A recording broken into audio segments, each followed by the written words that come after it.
The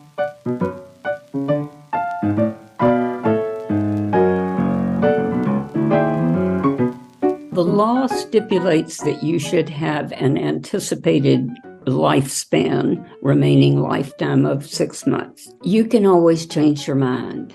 You can say, I am ready to die. I've had enough of this. You can decide to die on December the 2nd. And on December the 1st, you can say, nah, I think I want to hang around a little longer. So there is no law that says once you decide to use the California law to seek medical aid and die, you have to do it. Hello, and welcome to Not Born Yesterday, a podcast dedicated to older adults and the challenges and joys of aging. I'm Miriam Goodman. Not Born Yesterday is brought to you by Next Village SF, a local nonprofit providing older adults in the Northeast neighborhood of San Francisco with support to help age in place. I'm Lynn Winter-Gross.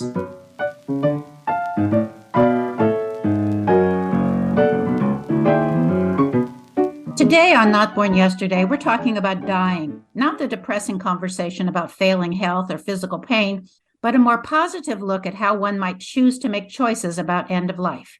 If you live in one of the 11 states that has an End-of-Life Option Act, you may be interested in learning more about medical aid in dying. If your state is not one of them, you might decide you want to learn more about the option. Whatever your particular beliefs, we're not suggesting that listeners use this option. We're merely offering information so you'll be educated about the issue should it arise in your life.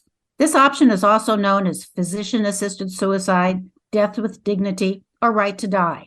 In the states where it is an option, licensed physicians can legally prescribe a lethal dose of medication to terminally ill patients over the age of 18 who are able to make their own end-of-life decisions, are physically able to self-ingest medication orally or through a tube, have a life expectancy of 6 months or less as determined by a doctor, and request medical aid in dying.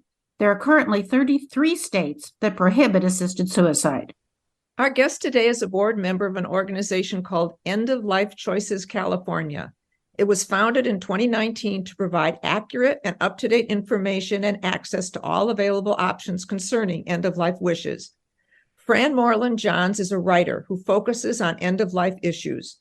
Her book, Dying Unafraid, grew out of her volunteer work with hospice, AIDS groups, and the elderly. She has presented end-of-life issue papers at international conferences and is passionate that people who are facing the end of their lives get information they need to help them make their final decisions. Fran, welcome to Not Born Yesterday. Thanks. I'm glad to be here. What are some of the different ways that people do choose to end their lives? Primarily, it's one of two. You can stop eating and drinking. We call that VSED, voluntary stopping eating and drinking. It's really not a bad way to go, especially for frail elderly. It's generally a matter of days, and it's, as I say, not a bad way at all.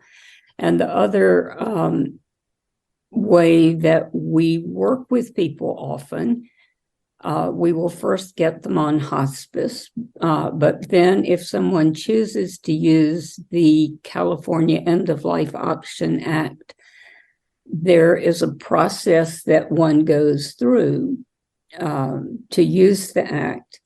And at the conclusion, your physician will prescribe life-ending medications. And so that's the other primary way that the California law works. What if your personal physician doesn't want to do this? If they feel funny about this way of helping you die, aren't doctors really supposed to help keep people alive? Doctors are supposed to do what is best for their patients. I just made that up. No, it's not made up. It's a fact. But some doctors say, no, I can't do that. And the law allows doctors to opt out if they don't choose to participate. The problem comes when you haven't talked to your doctor about this, and all of a sudden you're close to the end of life, and you say, Doc, I'd like to use the California End of Life Option Act. And he or she says, oh, I'm sorry, I don't do that. And then there you are having to scramble around finding a new physician, and all that is not a wonderful thing to do when you are at the end of your life. So here's one good piece of advice you can spread on this program. Everybody should find out from his or her physician today, tomorrow, whether or not he or she would participate in the law, because they don't have to, but if they opt out, they are supposed to help you find a new physician. So it's a good thing to know early rather than late. Fran, you've been in this business a long time, working with families for a long time. What about if the family members who are around the person who is dying don't want to go this route? That's the number one problem. And it's why you need to talk to your family over and over and over, and earlier and earlier is better. But a lot of people just say, I don't want to talk about it. So they don't talk about it. And then at the 11th hour, you've got a family problem. The vast majority of medical ethics problems that arise in hospitals have to do with a family member who disagrees with another family member. I mean, those are the things that cause serious trouble. And there's no way around it if you don't talk about it. If you do talk about it, you can work it out. Where does palliative care fit into the right to die? Palliative care is a new word for the oldest medical practice in the history. It just means comfort care. And it was, I could be wrong, so don't let me mislead anybody, but if I'm not mistaken, it was developed into a named discipline, medical discipline, probably 15 years ago or so. And I remember early on when people said, oh, the new big thing is palliative care. And so now we don't need medical aid in dying because we will keep you comfortable until you die. Well, wrong. That doesn't always happen. Palliative care is a wonderful medical specialty. It's a wonderful thing to do. There are, however, times when it's not enough. And when someone would choose otherwise, including medical aid in dying. I'm going to go back to where you started at the program. You said this is not considered assisted suicide. But people I've talked to and anticipating talking to you today said, oh, yeah, I know about that. That's assisted suicide. The doctor's assisting you in killing yourself. Can you say more about that? Yeah. Mainly, this is kind of repetitive, but you are not dying of suicide. You are dying of a disease. So you are hastening, maybe, the actual death. But what you're doing is you're taking control of your life. And so often when people choose medical aid in dying or VSAID, the use of the California law, their last days will be infinitely better than had they allowed the disease to continue and the suffering and the pain and all those things that palliative care cannot erase, and instead have a peaceful end. One of my soapboxes is trying to keep people from going to the ER at the 11th hour and dying in intensive care, as opposed to in their own bed with their own family around them. So is taking a patient off life support or off dialysis the same as end-of-life choices? Well, it's a choice. And it is a legal choice. So if you are being kept alive with a pacemaker and you tell your doctor to disconnect the pacemaker, that's your right. but it's different. That's not one of the things that is specifically addressed in the law. It's a medical option. You always have the right to refuse treatment, and that includes the right to stop dialysis or pacemaker or whatever is keeping you alive. I've had some nurses tell me that it doesn't matter if somebody comes in that's got a DNR on their chart or anything. The doctors want to save the life, and they don't really pay attention to the person's requests. Yeah, I've had some major fights. My biggest one was when my husband was dying, and I had to call the paramedics. He was 6'4", and he wound up on the floor, and the wellness people at our building came and they said, "I'm sorry, if we don't call the paramedics, we lose our job." So I said, "Okay." And they said, "But I'm sorry, we have to we have to take him to the ER. Old person, not responsive, on the floor, ER." And I just said, "You may not take him out of this apartment." I just stood my ground.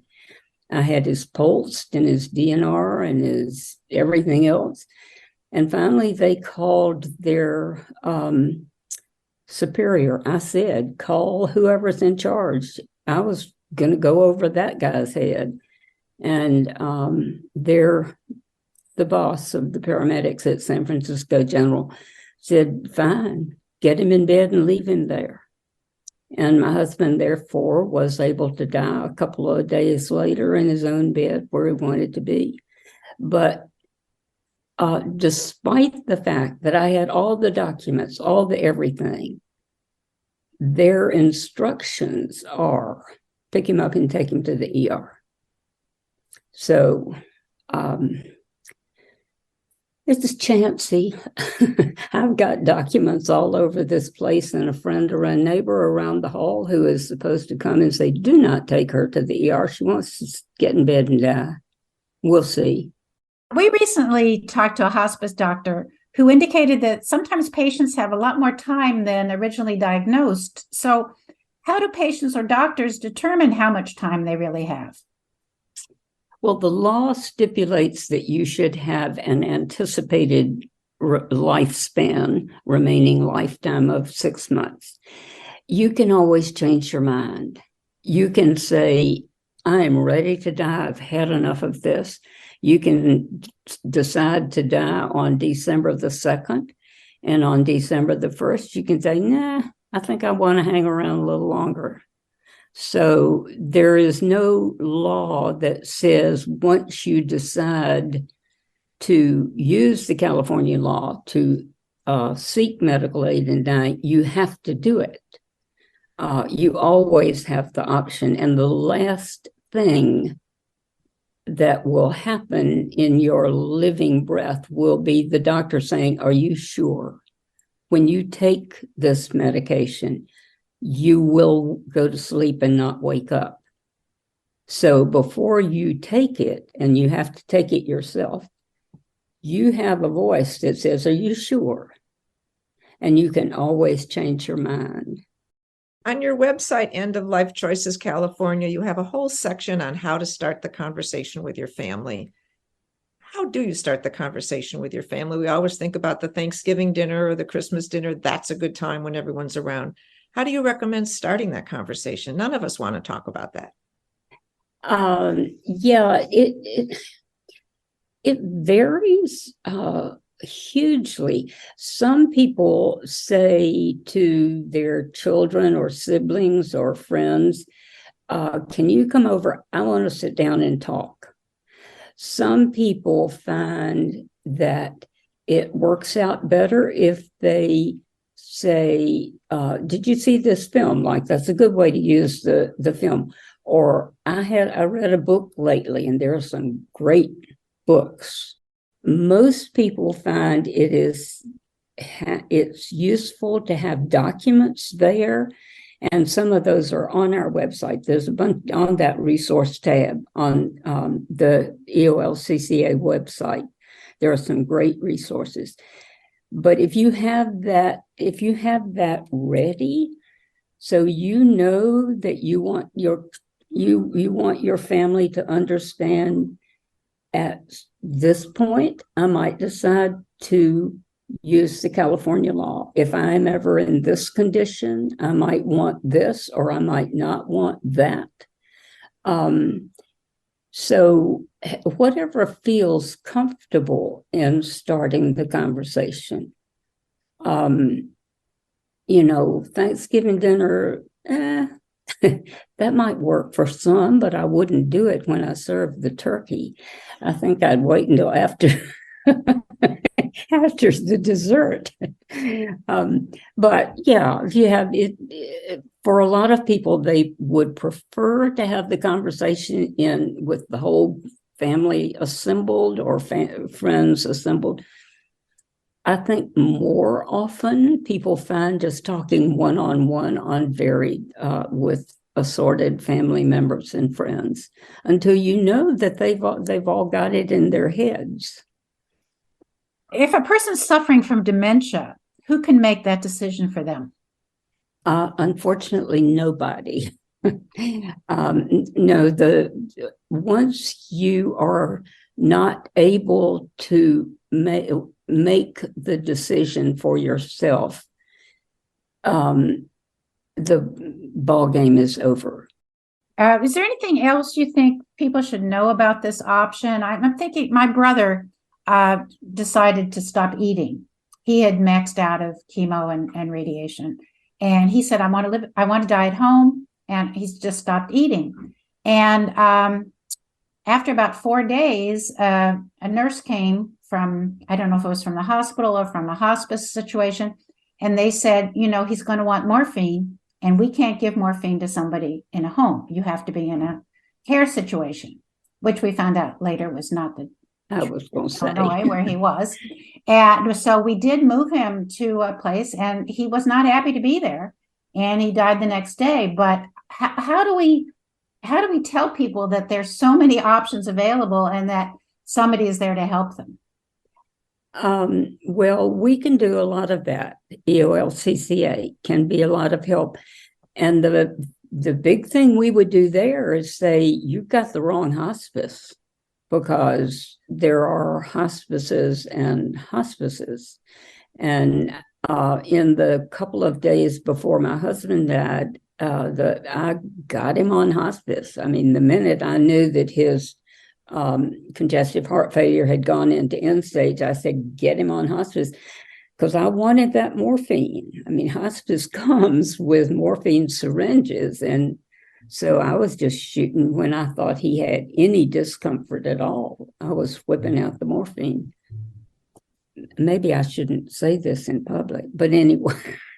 Anyway, I'm sorry your brother had that experience, because that's exactly what we fight hard to prevent, is somebody going to a place to die where they die unhappy. And what we're here for is to keep you at home or in a situation where you die in peace. Fran, thank you. Thank you so much for sharing. This is a difficult topic, and you gave us so much good information. That was Fran Johns. Thank you, Fran. Her organization is called End of Life Choices California.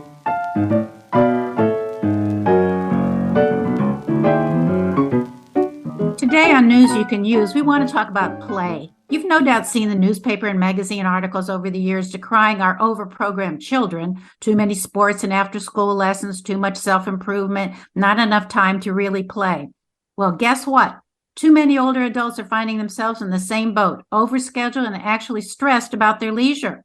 For some, life after retirement is so booked up, we rarely have time to play. A friend recently told me, I'm one of those people who wonder how I ever found the time to work. I'm so busy with projects and classes and the course I joined. I raised 5 kids, and all I ever wanted to do while at work was to be back at home doing the things I finally have the time now to do. For her, life after paid work is now playtime, and she's making the most of it.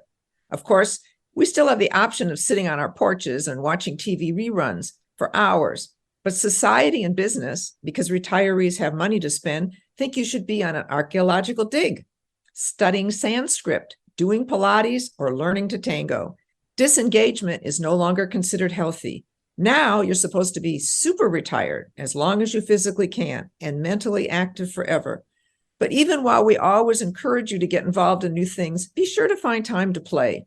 So is there a middle ground between the high impact schedule and sitting on the porch in your rocker? Happily, yes.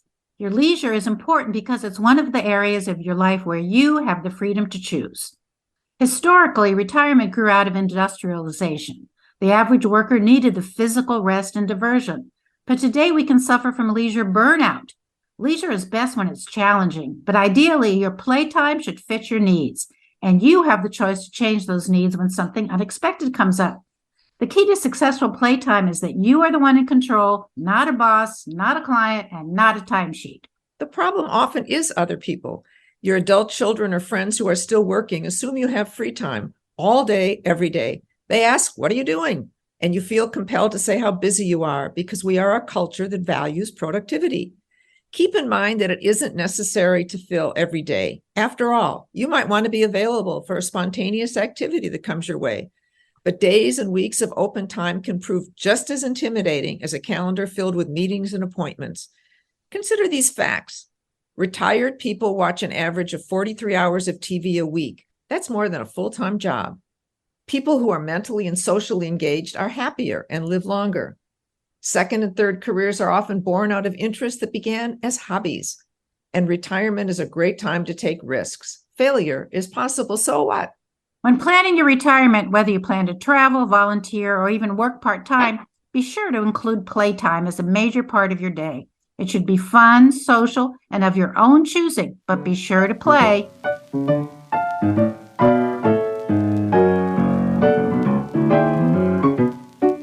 And that's our podcast for today. Our thanks to our guest, Fran Johns. You can learn more about end-of-life options at endoflifechoicesca.org. You can learn more about Next Village at their website, nextvillagesf.org. Our theme music is from Hook Sounds, and Jason Dahlstedt is our engineer. And thank you for listening. We'd love to hear what you would like us to discover and discuss. Please contact us at notbornyesterdaypodcast.org. Be well, stay strong, and remember, you weren't born yesterday. I'm Lynn Winter Gross. And I'm Miriam Goodman.